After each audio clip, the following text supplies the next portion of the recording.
we are back. Episode, we don't know. Got John Marinelli back in the building for another pod, part 2. He's back. So yeah, we'll get right into it. A big game tomorrow. New CANAAN, Greenwich. And what are you guys' thoughts? I mean, listen, it's going to be.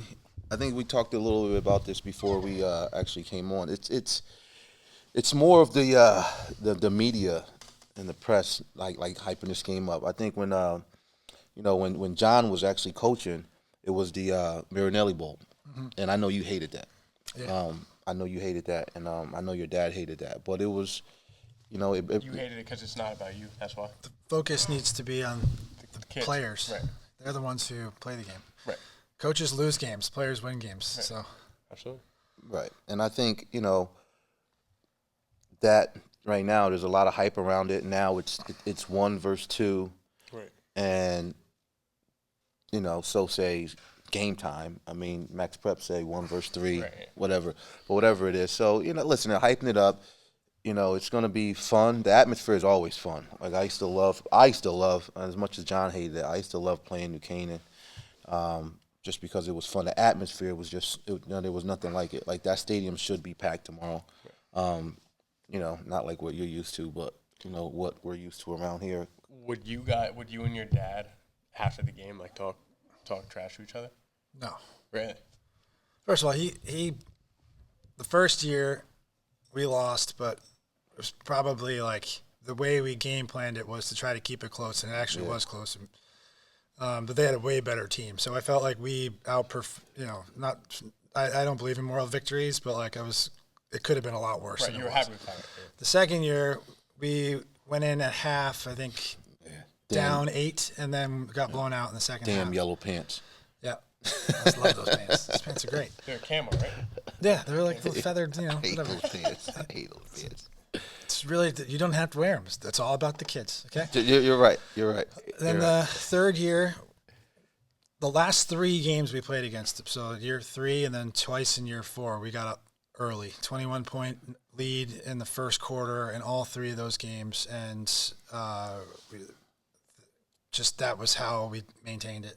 And then the championship game, I think it was just about, there was nothing stopping that train. The kids were so focused from the loss to Darien, which was entirely my fault in 2017. So it wasn't even like the Marinelli Bowl. No one cared about Marinelli versus Marinelli. Our kids were so focused on winning that championship because they had lost in a terrible head coach's fault way in 2017. That's awesome. So no trash talk. They see if that was like me and my dad, I'm going at him. Yeah. That's just me though. No, I wasn't. I mean, for as tough as John is on the outside, he wears his emotions on his shoulder. He's a big baby. He was super emotional. I just remember. Oh, no, don't get me wrong. We did things. I had, people call him 100 times in the week. Like, I tried to do things. Like, I did run pranks to make sure that he wasn't, who the hell is doing this? So, yeah, there was some gamesmanship behind the scenes. But, at the end of the day, some fathers and sons, they play golf, they play tennis, whatever. We were, football coaches. That's what we did. And our kids needed to win the game on both sides. So we were really focused on, I think, our kids. Yeah, that's pretty cool. So how good is the New CANAAN team this year? Like, who are their guys? They're very good. And I'm going to start right with it, 14. What's his name? Esposito. I don't know his first name. But for me, all I need to know, Esposito, 14. Right. Offense and defense, or he's pretty good on defense, but he makes his bones on offense. He's a Villanova commit. Pause. But that's not really a pause. I don't even know what the hell does that even mean. He makes his bones anyway, on he's really good. He's probably the best player in the state.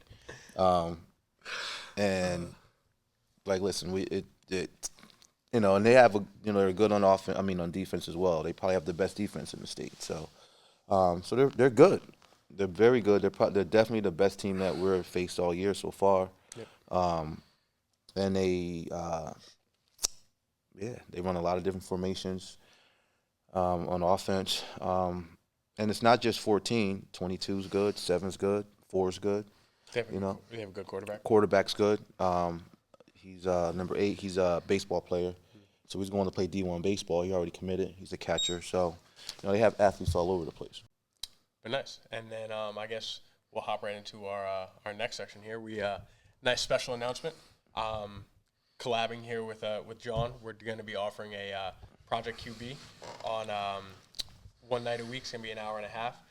We'll get some quarterback training, and I guess you'll touch on that. And then obviously from the performance side of things, me and Rob will be handling the movement and the lifts and all that stuff. And so, John, if you want to touch on what I think it's my way to give back right now. I'd love to be able to coach. And I was hesitant to ever do something like this because, everyone's got a guru in some part of the state. And it's like, I joked with you guys on text message, but like, I'm not going to take people's money to play catch with their son. Right. And that's what's happening. And that's what these gurus, like there's a offensive lineman at New Canaan that has a offensive line guru in the off season. It's like, what? I've never heard of that before. Right. It's totally like, you shouldn't have that. The quarterback's a little different. I do think that there are some good people out there. I don't think there's a lot in this part of the country. So I don't believe in just playing catch. So I thought about, what's my way of giving back, and it's passing on knowledge. So, hour and a half sessions, at least half of that, if not more, will be dedicated to classroom, teaching defense, teaching assignment, alignment, where should eyes be. I think creating higher IQ football players is only going to help performance. Then the other half of, we're going to watch film. There's going to be a ton of different things that we're going to be doing in the classroom environment. And then we're going to, move it out here from a movement perspective. And this is where I rely on you guys, but I can do certain things to help kids get better arm strength, get better hip torque, get better accuracy. I don't need 100 yards. I need, 5 by 10. And we're going to, learn how to be extremely accurate throwing the football between, the line of scrimmage and 10. The deep ball we can get to, like that's kind of more timing with speed of a wide receiver. And, but the quarterback who's going to be the next starter and win a job on their team is going to be the one who can move the offense, which means that you have to be accurate. And there is not enough, teaching, I think, in this part of the country to help quarterbacks get better and develop. And that's why I think I've had a lot of success with the quarterbacks that I've coached. I coached Mike Collins. I've coached Nick Cassiones. Both of them are Division I quarterbacks. I've coached Gavin Muirs, of Division I quarterback. I've coached Matt Milano, who was the NESCAC Player of the Year for Middlebury, even though he beat Trinity, but it's all another story. I've coached some really talented quarterbacks, and I'm not saying it's because of my coaching. I think you have to start with talent, but there has to be something that I had to do with it for these guys to have the success that they've had, not only in high school but at the collegiate level. So yeah, I think I'm the right person to do this, and I think it's my way of giving back while I have 2 young boys at home, and it's very hard to coach. Absolutely. Right. And I do think that the quarterback position has that, or quarterback coaches as a whole are like that very guru, like, oh, this guy, all of a sudden, like, I'm just way better. Which, yeah, that whole stigma behind the whole quarterback coaches. I mean, well, yeah, I know just from, we have kids at Greenwich that are traveling to New Jersey on the weekend to meet with their guru or their coach. You can call him guru. I know who it is. Yeah. So, right. So there's. Well, so they go there and they learn how to throw a football, but I guarantee you he's not changing their arm angles. He's not changing his arm motion. He's not, I was hesitant to do this because I know what I would do in an offense, and I know that there's a drop back for every part of this offense. Right. So there's 3-step, there's 5-step, there's quick game. So and I call them all different things. There's intermediate game, and based on what I call tells the quarterback the drop. And so if I'm working with a kid from, New Canaan who I don't coach, and I'm teaching him these drops that they might not be teaching, I'm like, I'm taking money from the family. Like, that's stupid. But I think this gives me the ability to teach them with your guys, expertise. Let's teach them balance through the steps. Let's teach them how to get the timing off of the ball. Let's teach them accuracy.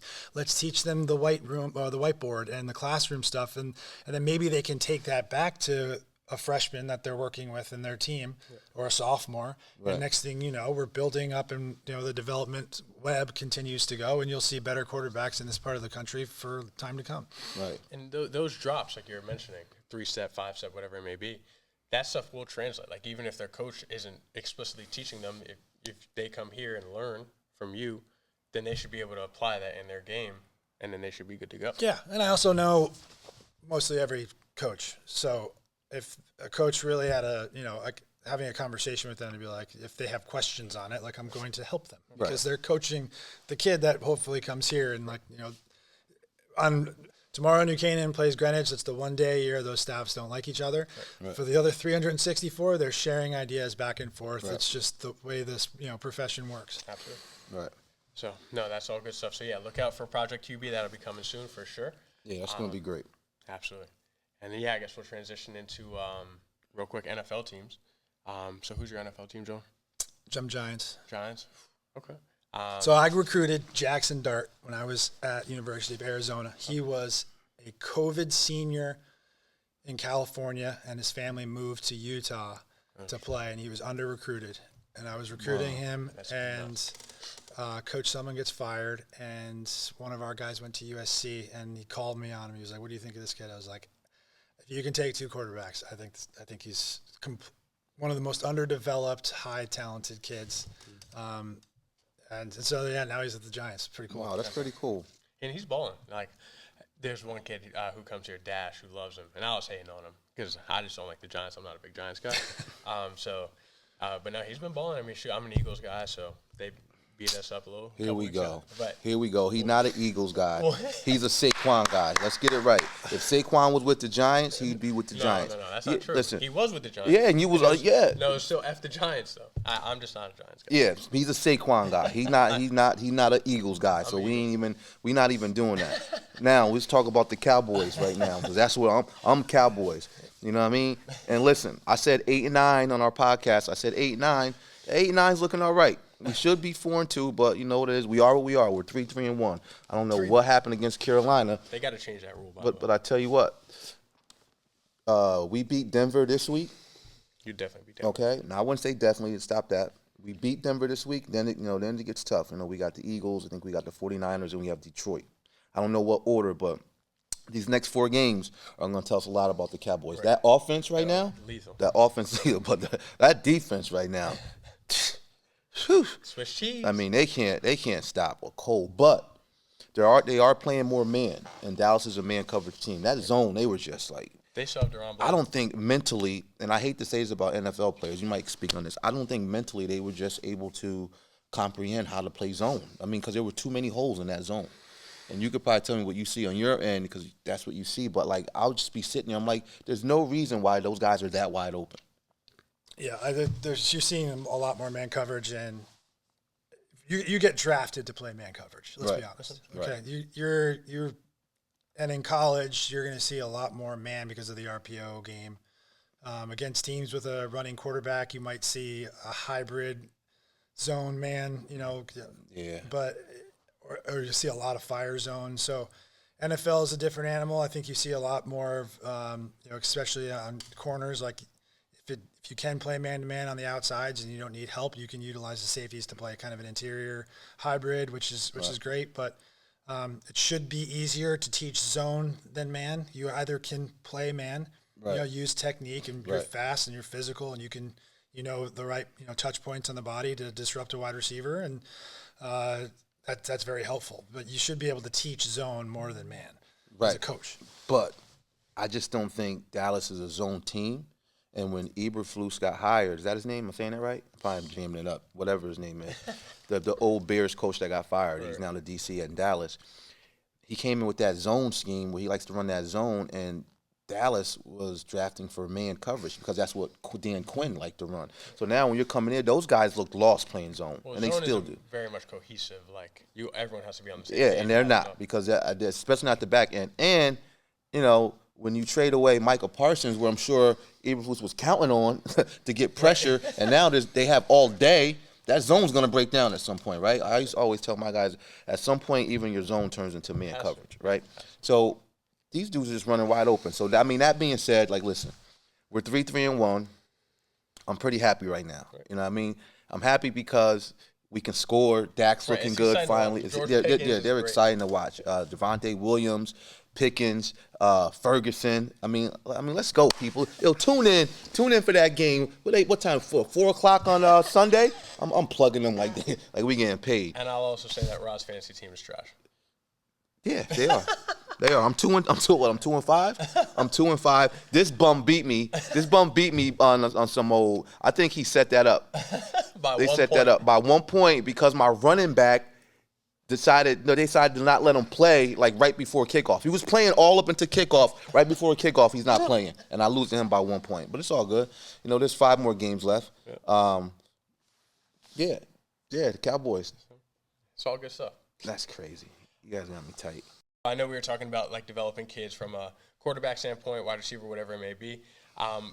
Kids outside of sports, what do we all think is the most like biggest thing for kids' development, whether middle school, high school? Like, what's the biggest thing that people should harp on when developing kids? For me, I'll go first. And this is crazy. Since I've started working, like people don't know, like so I do a couple days a week. I sub. I'm a paraprofessional at Greenwich High School, and I'll say the biggest thing I see with these kids, man, is communication. Kids do not know how to communicate anymore. Because they're on knees. Super needy, all the technology, they just don't communicate, and I think that's a big problem. I know it's a big problem. They don't know how to express their feelings. They don't know how to react when they're feeling a certain way. They don't know how to tell you.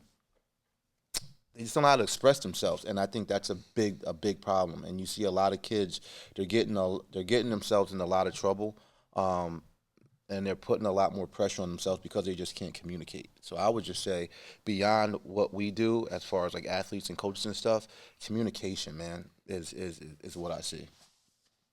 It's good. I agree with that. I think it's pampered. I think mine plays off that, but. I've always said, once a kid gets his license, now you can start holding him accountable. But until he has his license, it was still late because of probably the parents, or the parents are still emailing that he's going to miss practice. But once you get a license, like there's a certain accountability that takes over from the parents' side, that the player is now,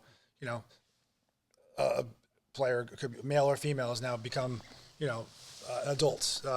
That's usually the marking of it. But before that, it's pampered. Everything is done for them. They don't really ask if they wanted to play for the team. Their parents just sign them up for the team, or everything, is done for them on the team. Right. Especially like all these premier teams in any sport, like that parents are paying for. Well, that coach is going to play everybody and, do whatever is there really development if you have to play everybody? Like, you have to understand what it's like to come off of a bench, what it's like to earn playing time. And when you're paying for it because it's the premier team, I have something wrong. I have a problem with that. And you see it when kids hit freshman year, and now all of a sudden, there might not be playing, So pampered would be mine. And so, two questions on that. Would you say that is that more localized to here, or just generally speaking? And like, obviously in the GYFL, there's a minimum play count. Are you saying that, like, even though it's a pay-to-play league, it's not like necessarily premier, it's just in town? Like, how would that correlate there? I think everybody should play. Right. I just don't think everybody should play equally. Right. I think your playing time should be based on the merit. Merit meaning attendance at practice, talent. Some kids are Lucas Niang was a minimum play kid in all of youth football. Now he's in the NFL. Right. So parents need to understand that, and coaches who are getting paid by these premier teams, I think, can teach a valuable lesson to the parents and players that sometimes you got to work harder, you got to show up more, you have to be accountable, and then with those things will come more playing time. But just because you ponied up, the couple $1,000s to join the team, or made the trip down to Maryland for a tournament, that all of a sudden, like, you deserve to play. Like, right. No, it's a process to it. And I think if we had better youth coaches and our parents had our parents were accountable, I think it would lead to less issues with kids. Yeah, Good stuff. and yeah, so like to piggyback off that, I think mine is just adversity for kids. I think kids are, and I could really only speak on here. That's why I was kind of getting at that localization. Like, is this a nationwide thing or just here? Just from what I've seen, like kids have to go through adversity at a young age, because when they get older, if they don't know how to handle adversity, and like they're always running back to mom and dad whenever anything goes wrong and they can't handle it themselves, I think that's a terrible, terrible spot to leave a kid in, because you're not going to be able to run back to mom and dad when you have a job in whatever profession, right? So you have to be able to understand what's going on, be in tune with how you feel. Just be like, okay, I didn't get to play today. Like, am I going to give more effort in practice, or like work harder outside of practice and just the team? Or am I going to run back to my parents and be like, hey, I'm not playing. Like, make me be able to play mom, or make me be able to play dad. And like, I think that kids have to be able to handle adversity. If they can't, it's going to be a tough life, because we face adversity every day, and whether it's on a smaller spectrum or a larger spectrum, they just got to be able to handle it. And I think that's one thing you see me in here do a lot, is I put kids through adversity. Oh, yeah. I put kids through hell because Blendy, because it's, even though it's in the gym and it's not real life. Well, it is real life, but it's not like outside, like family issues or anything crazy. It's adversity nonetheless, and so how you handle that adversity in here is going to translate into your life in some capacity. So that'd be my answer. No, that was. I think we touched. I think they all tie in together. Right. You know, so pampered, You're about adversity, to say a super pause. and then. He's about to say a super pause. No, I wasn't. I said what I was gonna say. In communication, we got about 4 minutes, probably less than that, and I just want to like real quick before we go, because like I think this has been great. This has been great. Like I love having John here. So we want to open invite for you to come back whenever you want. I know you got a super busy schedule, but we would like to have you on like as much as you want to be here. Because there's plenty more that we want. Oh yeah, we haven't tapped into half the Exactly. NIL we were talking about. Right. How all of that we stuff. could do a college recruiting episode. I mean, there's a ton that we could do. Right, and so I think and from the last one, he asked me a question. Yeah. And I should have said when he asked me, of all the players I've coached played against, Austin Longy might have been one of the best, if not the best, I've ever played against, because I have never seen a player, never ever at the college level. Yep. I haven't seen it on the NFL, and I haven't seen it at the high school level. And he was at high school when he's doing this, but I've never seen a kid that was able to run so fast and his head never bounced up and down or side to side. It was smooth. Right, I remember his you saying eyes that. Yep. were level. You were able to make cuts in, out, and other directions. It was unbelievable. Man, talking about rage, babe. It was unbelievable, and I've been thinking about that since the last call, because I didn't say that, and I had a chance to go back and I watched some of your senior year stuff. Huddle gives me my own account, so it's nice. I got all my film and all my college stuff. And that's I'm glad you said that, because one of my biggest things with him, and he can tell you, I always say this to him, I'm like, it's a shame that these kids don't know who you are. Like some of the young players, I should bring Austin, we be up the kids, but like, you guys know who this is, and he doesn't like that. He gets impatient. Well, if you watch the kickoff returns that he had, because that's when you see him, in the open field the most. Right. So he can make cuts in and out, and his head it's always level. Right. I've never seen someone be able to do that before. Right. I also thought you were a better football player than Fordham, but I think it's a product of where size. you are. I don't know, not size. It's a product of where where you were. So I wanted to say that. No, I'm glad you said that, because I always tell them, And I wish I coached. these kids need to know. We missed them by 1 year, right? Imagine.